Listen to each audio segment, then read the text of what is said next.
Welcome back, everyone. Okay, if you've been trying to figure out how a literal internet joke could suddenly threaten a massive, deeply entrenched political establishment, well, you are in the exact right place. In this explainer, we are going to unpack a viral sensation that absolutely took India by storm back in May 2026. What started out as a sarcastic overnight meme literally morphed into a digital revolution. But we aren't just going to look at the memes here. We are going to look at the hard economic data, the historical precedents, and the deep systemic frustrations that fueled this explosive rise. Okay, let's dive into this by looking at the inciting incident. Because every massive movement needs a spark, right? On May 15, 2026, during a Supreme Court hearing, Chief Justice Surya Kant made a highly controversial, on-the-record observation regarding unemployed youth. He asked, "Have you seen the youngsters? Like cockroaches." Now, he did later clarify and apologize, stating it was just an observation. But honestly, for a deeply frustrated generation, the damage was already done. The highest levels of the system had just handed the youth a massive rallying cry. So, here is our roadmap for today's explainer. First, we'll cover the birth of the party. Second, the political vacuum and the economic reality. Third, history and the Anna movement. Fourth, three possible futures. And finally, the broader philosophy of democracy and systemic change. Let's get right into it. Part 1. The birth of the Cockroach Janata party. The timeline on this is just staggering. No jobs, no future. I mean, who actually capitalized on all this outrage?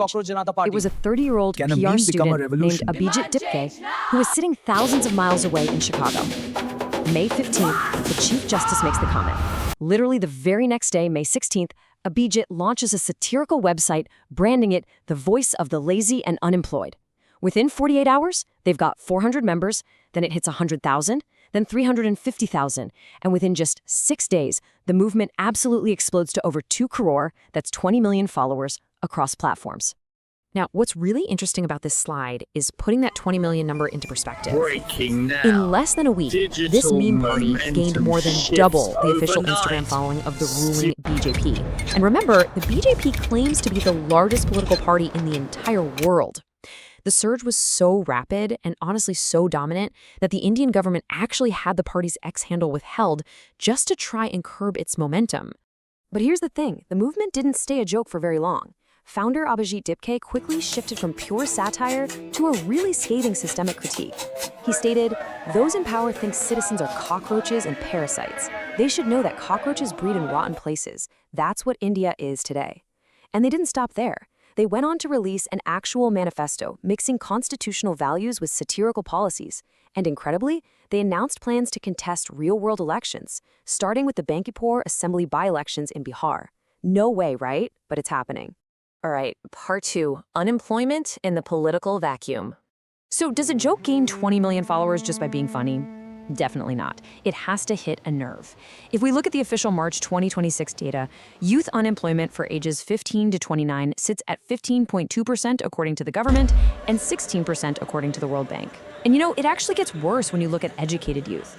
The 2025 PLFS annual report showed that unemployment among those with secondary education or higher was at 6.5%. This basically means a whole generation is doing exactly what they were told to do, studying hard, getting their degrees, only to find out that the system just doesn't have a place for them. And here is the real structural bottleneck. Roughly 10 million, or 1 crore youth, enter the Indian labor force every single year. Contrast that massive number with the ruling government's promise since 2014, which was to create 2 crore jobs per year. While the GDP growth has undeniably been strong, that specific job creation target has just been consistently missed.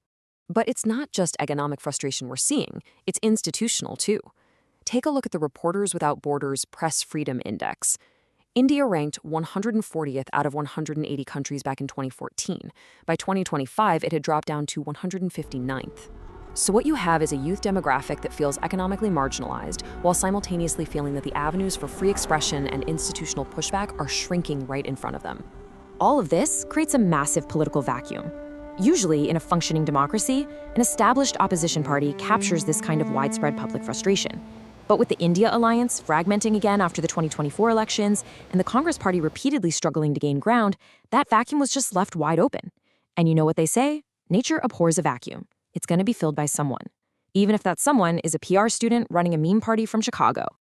Which brings us to part 3, history and the lesson of the Anna movement. And this brilliantly illustrates why we have to look backward to truly understand where this whole cockroach phenomenon might go. Let's quickly trace the 10-year arc of the Aam Aadmi Party, or AP. Back in 2011, activist Anna Hazare sparked a massive anti-corruption hunger strike. Millions mobilized, very much like the Cockroach Party today. From that grassroots movement, Arvind Kejriwal formed AP. Fast forward to 2015, they achieve a historic landslide victory in Delhi, winning 67 out of 70 seats. But look at step 3. By 2025, after a decade of internal fights, founding members leaving, and core leaders facing corruption allegations and jail time, they drop down to just 22 seats. It is a crazy 10-year arc from pure revolution to struggling irrelevance. In fact, the founder of that original 2011 movement, Anna Hazare, later gave this absolutely brutal, documented assessment. He said, "I hope no Kejriwal comes out of my movement again." It's a stark, real-world warning about the historical failure of a grassroots movement once it decides to enter and get absorbed by the traditional political machine. Moving to part 4, 3 possible party futures. So what actually happens next? Now that the initial viral hype has peaked, let's break down 3 realistic scenarios. Scenario 1, the meme just fades. People were there for the viral moment, and let's be honest, trying to run a real political campaign from Chicago is a logistical nightmare. Scenario 2, co-optation.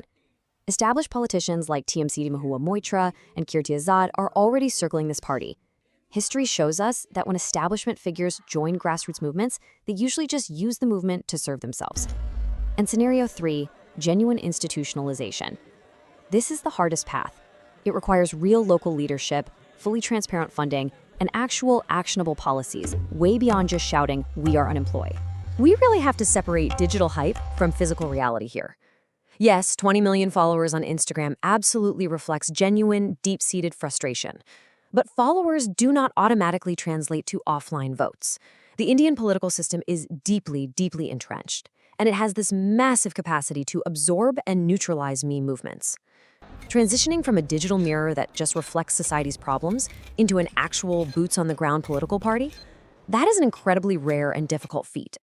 Finally, part 5, democracy and Pakistan's truth. Let's zoom out for a philosophical perspective. If systemic change is really this difficult from within, how does it actually happen?